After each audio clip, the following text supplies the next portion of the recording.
Up, one of the beloved Golden Age Pixar films. Exploring the jungle, dogfights in propeller planes, it's already got pretty video gamey features, so you'd think the result would be a solid game. Well, there's only one way to find out, so let's just get into it. Yeah, boy. Right off the bat, we're Doug flying in a plane, protecting Carl and Russell. Excuse me, but what the f***? How did we get here? I don't know. Anyway, all confusion aside, the dogfighting gameplay is pretty fun. The flying controls are good, taking down enemies is satisfying, and I appreciate how swiftly Doug can die if you make a mistake. Oh, no. You'll be wearing the cone of shame. When you fly through the balloons, a bunch of them pop. Curiosity got the better of me, and I spent admittedly way too long trying to pop them all and get the house to fall out of the sky, but sadly that doesn't seem to be a feature. Anyway, once you've shot down the 6 enemy planes, we get a cutscene where Russell gets flung to his death, and that's the level complete. An odd place to start our story, but I can't deny it was fun. Next, we get the game's main form of cutscene, mini parody episodes of Spotlight on Adventure. These cutscenes are awesome. I love them. They could have just done the usual movie tie-in game thing of creating cheap versions of the movie's scenes while blasting through exposition to tell the story. But instead, they thought, okay, the cutscenes need to blast through exposition, so why don't we actually do something creative and fun with this? The style's cool, the narration is perfect. Where's that landing gear when you need it? It also explains that what we just played was a sort of flash forward, and now we're going to return back to earlier when they first arrived in the jungle. And my goodness, the art design for this game, it's gorgeous. Sure, the textures and graphics technology has aged, but much like those Golden Age Pixar films, it stands as proof that regardless, fantastic art design will still be beautiful to look at even when the technology's old. So in the jungle, we learn the strengths and weaknesses of our 2 main playable characters. Russell can shimmy across ledges, cut ropes or vines with his knife, and dangle Carl off of edges with a rope. Meanwhile, Carl can reach higher places, lift Russell up with his cane, and use it to dislodge objects. He can also beat the out of Russell. I'm really glad they made this an option in the game. I don't know why, but the idea of the devs choosing whether or not friendly fire should be on between Carl and Russell in the Up game and landing on yes as the answer, it makes me happy. I approve this.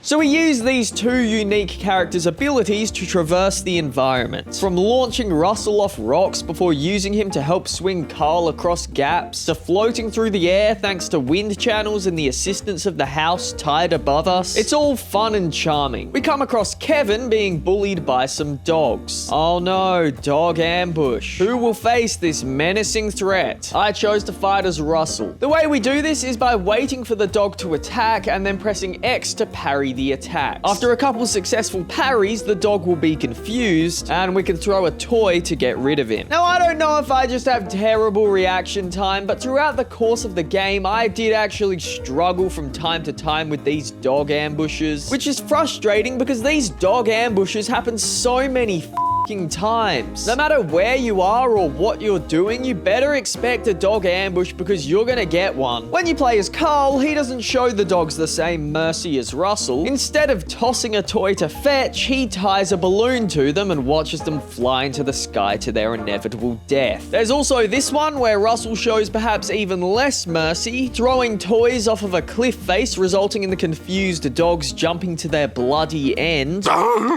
You're right, Scoob. We're dealing with one sick son of a... After saving Kevin from these dogs, he joins the team. While we can't play as him, he helps the duo get around. Next, we're floating down some whitewater rapids. It's pretty fun, it looks cool, and the camera movement heightens the excitement. As we're floating down, we're taunted by this giant anaconda, and when we reach the bottom, it's waiting for us as the first boss battle. It's safe to say it's not the most dangerous boss by any stretch of the imagination. As you can see, dodging its movements is barely something you need to do. The battle's still good though. We gotta go up here as Russell and then dangle Carl off the edge with a rope to use as bait to stun the anaconda with these electric eels. And then we repeat this from 3 different spots, defeating the anaconda and clearing a way out. Tight! Yeah!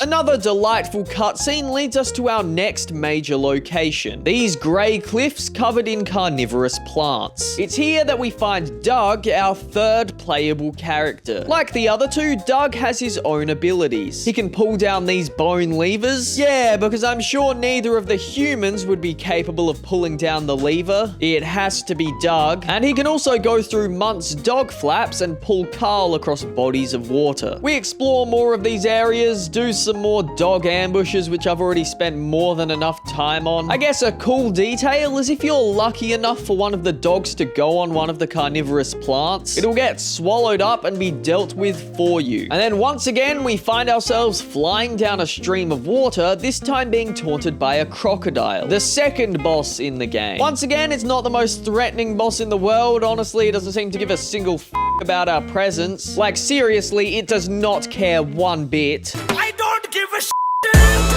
In this one, we use Russell to lure the croc towards these spikes, stunning it. And then while it's stunned, we switch to Carl to hit a rock up and dislodge a stalactite onto its belly. Do this a few times and the croc is defeated. And then we explore some more environments. What makes this game great is it really does feel like it captures a sense of adventure. The game is constantly moving us through this wonderful foreign world, and broken up by these spotlight on adventure episodes, it has such a strong tone and whimsical energy. After exploring all this, Carl gives up Kevin to Charles Muntz, Russell gets pissed off and put in a cage, and now we play as Carl and Doug infiltrating Munt's Zeppelin to rescue our friends. Once Russell is freed from his cage, of course there's a fucking dog ambush, we lower Doug's plane, leading to the final piece of gameplay, bringing us full circle back to that confusing as opening of the game. Now it makes a lot more sense why they chose to open the game with a flash forward of this, because not only is it fun, but also narratively it only makes sense to happen right at the end. Once I shot down the engines and rudders of Munt's Zeppelin, I also realized another reason the game opened with it, and perhaps the main reason why there are so many dog ambushes, because it only took me 2 hours to beat. Yeah, it's not a long one.